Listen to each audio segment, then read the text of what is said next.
Hello and welcome to this video on compartmental analysis in ordinary differential equations. So some professors might call this a salt in solution problem. Typically there's just a compartment full of some sort of solution, maybe water, and then there's something coming in like salt, and then part of that whole mixture is somehow leaking out. So in this case, we have 2 liters of fresh water per minute coming into a body of water that started with 200 liters of water, and each liter there has 1 gram of dye. And then of that whole solution, we have 2 liters coming out per minute. So what every compartmental analysis question is based off of is the idea that the rate of change of the concentration, in this case dye, the rate of change of the dye in the entire solution is going to be how much dye is coming in minus how much dye is coming out. So we can kind of generalize that statement here. So dx dt, in this case x represents grams of dye per liter. Dx dt equals input minus output. And so this is how we build the ODE off of this situation. So I think a good place to start would then be writing down what the input and the output is. So in this case, the input, well, we're focused on dye, right? Because the question asks specifically about the dye, and there's no dye coming in. It's just fresh water. So in this case, there's actually nothing going in, nothing that we're focused on. There's 0 dye coming in, even though there's 2 liters per minute of fresh water. So we could write this as 2 liters per minute fresh water, but that's being multiplied by 0 grams of dye per liter. So of course, multiplied by 0, there's no dye coming in there. Okay, so then let's focus on the output then. So output in this case, it tells us, let me make sure this is centered a little bit. So the output is said to be 2 liters of solution per minute, but this is being multiplied by how much dye has already come in to the compartment. So we already said that we're going to represent the amount of dye in the compartment with x. So we're going to multiply this by x of t grams of dye, and then there's x amount of dye in the entire compartment. So this is going to be over 200 liters, like that. So we're going to multiply this out. The liters will cancel, and then we'll just have x of t grams of dye per minute. So this is going to give us, just cancel the 2, so this should be x of t grams of dye per 100 liters. All right, so I'm going to rewrite that as 0.01 times x of t gram dye per liter. All right, and so now we know what both our input and our output is, so we can actually build the ODE that we'll have to solve. So dx dt equals input minus output. In this case, we said our input was 0, and our output is going to be 0.01x of t. It's a function of time. And I'm not going to include the units that I have written here, but I will make a note that this whole equation is written in grams of dye per liter. It's important to keep track of what units you're working with. All right, so we can rewrite this without the 0 equals negative 0.01x of t, and now we can just solve this ODE. Now in this case, this is separable because we can have every x on the left and every t on the right, or vice versa. So let's go ahead and divide by negative 0.01x, and I'm going to forget the of t because we've already noted that's a function of time, and so I'm not going to keep writing it. So dx over 0.01x equals negative dt. And so then it's really clear that this is separable. So let's take the integral of both sides. And this leaves us with a 1 over 0.01 times ln of x equals negative t, and then we're going to add our constant of integration here, so plus c. All right, so let's go ahead and solve for x. We want x as a function of time because x represents die, and we're looking for die.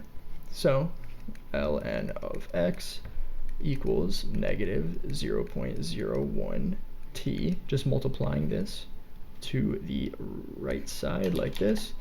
Then I'm going to add plus c1. And so I've renamed c. So I'll say right here, let c1 equal just 0.01 times c. So that way we only have to write c1 instead of another 0.01. All right. So let's exponentiate both sides to get x alone. So e to the ln x equals e to the negative 0.01 t plus c1. E to the ln x is just going to be x. As they are inverses of each other, they kind of cancel each other out when you take the power.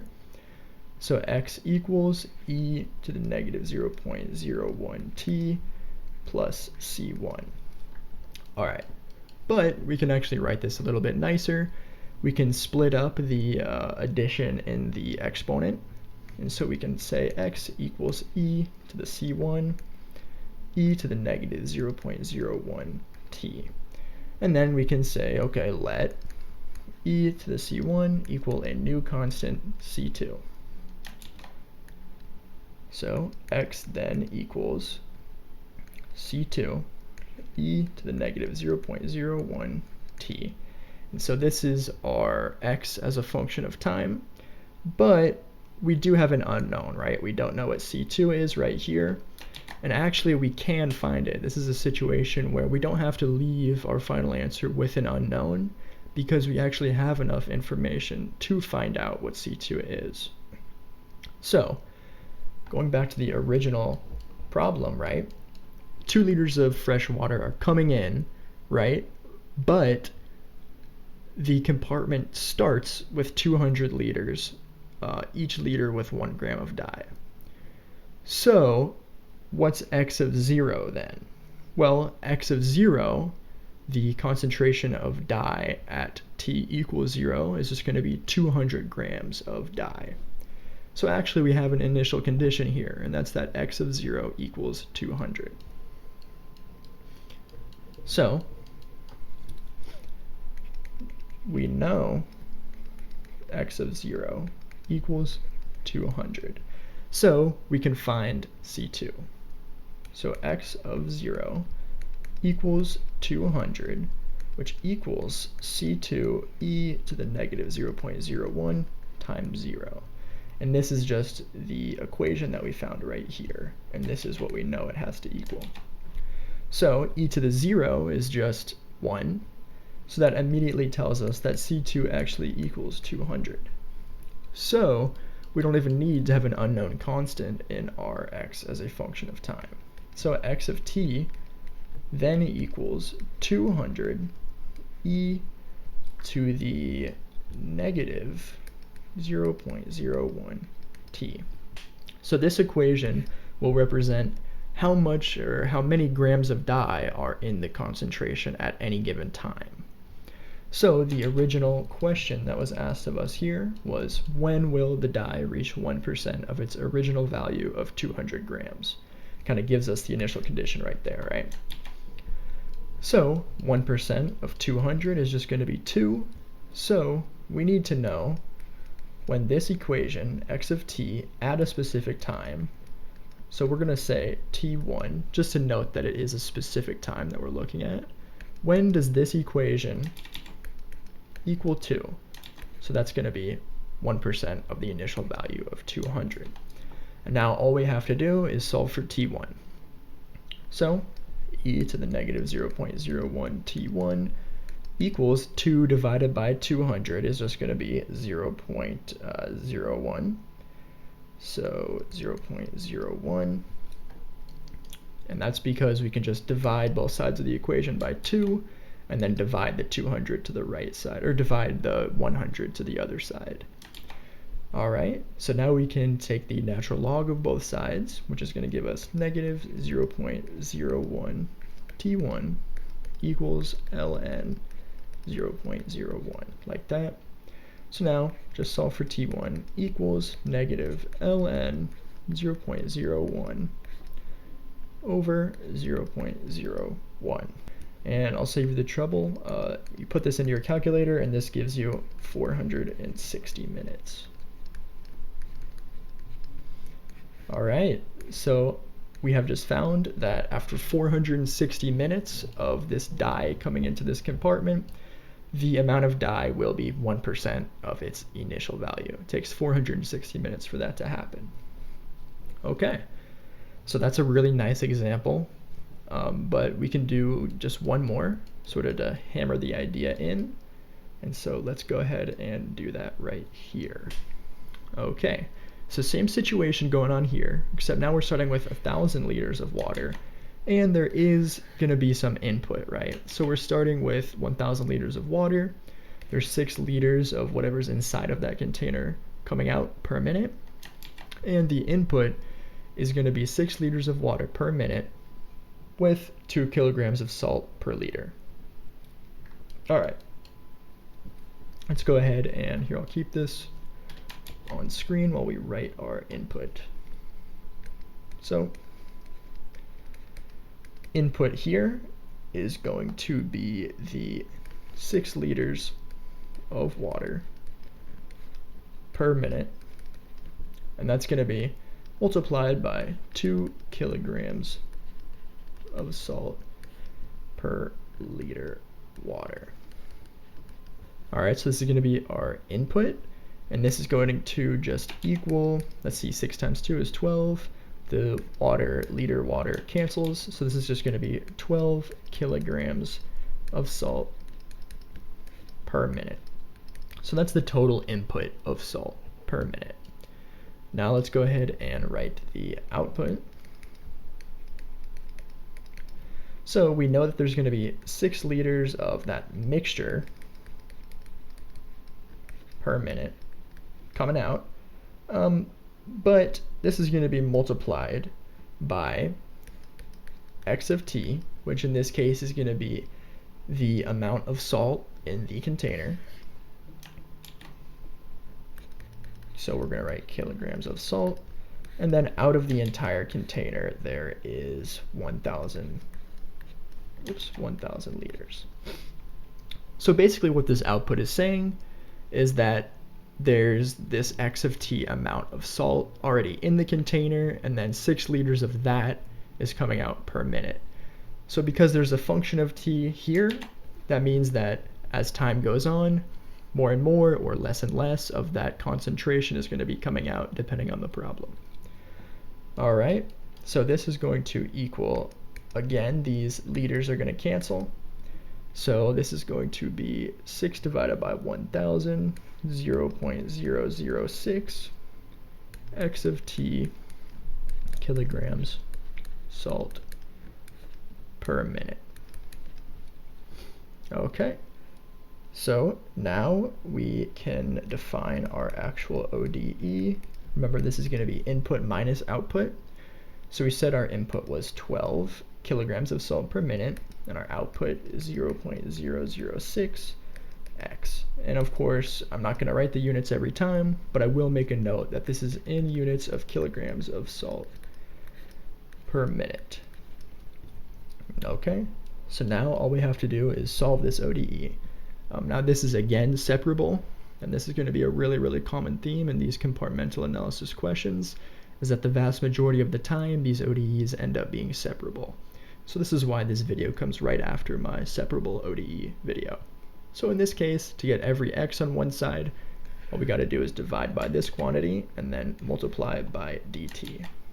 So dx over 12 minus 0.006x equals dt, like that. All right, So separation of variables complete, time to integrate both sides. So in order for this integral on the left, I'm going to say u equals 12 minus 0.006x, and that means that du equals negative 0.006 dx. All right, so then this whole equation turns into the integral of 1 over u, and then times dx, right? But dx is going to be du over this quantity, just dividing by the negative 0.06. So this is going to be negative 1 over, or I'll put du up top, over 0.006, like that, which still equals the integral of dt, like that. Okay, so again, this is going to be the natural log of u. So we're going to write ln of u equals negative 0.006 t. And that's because the integral of dt is t, and we just multiplied this negative 0.06 to the right side. All right, so now let's not forget our constant of integration, and let's rewrite u. So u we defined above to be 12 minus 0.006x, and that equals negative 0.006t plus c. Okay, so let's just solve for x at this point. So, all right, we're going to exponentiate both sides. That's going to give us 12 minus 0.006x equals e to the negative 0.006t plus c. So then we're going to have negative 0.006x equals e to the c, e to the negative 0.006t minus 12.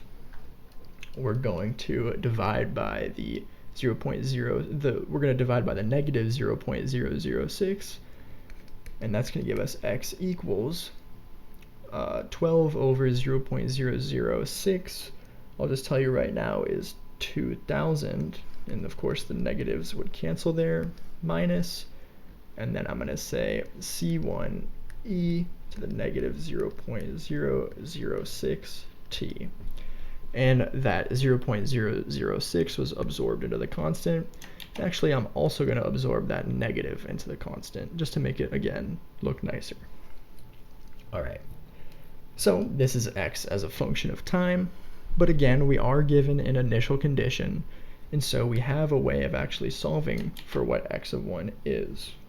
So, the initial condition here, let's look back at the problem. The initial condition is that at x of 0, so before any salt comes in, there's no salt at all inside of the container because it just starts as water. So what that means for us is that x of 0 equals 0.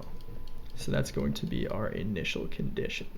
Okay, so with that initial condition in mind, so with x of 0 equals 0 itself, we can say that 0 equals 2000 plus c1 e to the negative 0.006 times 0, though, because we're working with x of 0, so in that case t is 0. So that means that 0 equals 2000 plus c1, and that c1 then has to equal negative 2000. And that gives us a function of time with no unknowns inside of it. So this equals 2000, I'll write that a little bit better, 2000 minus 2000 e to the negative 0.006t. And so again, this makes sense because we know that x of 0 has to be 0.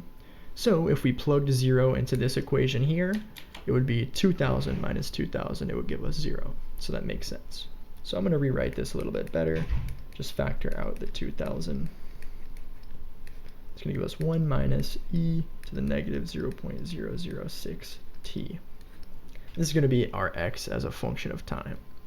But what the question actually asks for is still up here. It says, when does the water reach a concentration of 0.5 kilograms of salt per liter?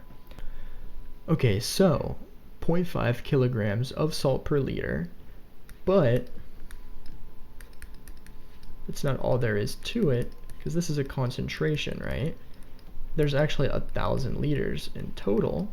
So the point of interest isn't 0.5 kilograms of salt per liter. That's actually just a fancy way of saying 500 kilograms of salt in the whole compartment. So it's saying, okay, at what time is there 500 kilograms of salt in this whole compartment right here? So what we can do is then set x of t at a specific time, because this happens at a specific time, right, equal to that 500, because x in this case represents the actual kilograms of salt, whereas t represents the minutes. So x as a function of t is kilograms of salt per minute, but x itself is just going to be the kilograms of salt. So if we set 500 equal to 2,000, 1 minus e to the negative 0.006 t1, then if we solve for t1, we'll know at what time there's 500 kilograms of salt. So first of all, let's just divide both sides of the equation by 2,000. So that's going to give us 1/4 equals 1 minus e to the negative 0.006 t1. And we're going to subtract 1 here, so this is going to give us negative 3/4 equals negative e to the negative 0.006 t1. And so then we're going to cancel a negative here. 3/4 equals e to the negative 0.006 t1, and then we're going to take a natural log of both sides. So ln of 3/4 equals negative 0.006 t1, which means that t1 itself equals the natural log of 3/4 over negative 0.006. So again, I'll just tell you what this numerically is. This is going to be 48, which in this case represents minutes, because t, as we defined up above, is a unit of minutes. Okay, so then we found the time at which the concentration is 0.5 kilograms of salt per liter, which is a fancy way of asking, when is there 500 kilograms of salt in this entire container? Okay, so I think that's just going to do it, and hopefully you guys got something out of this, and let me know if you have any specific questions.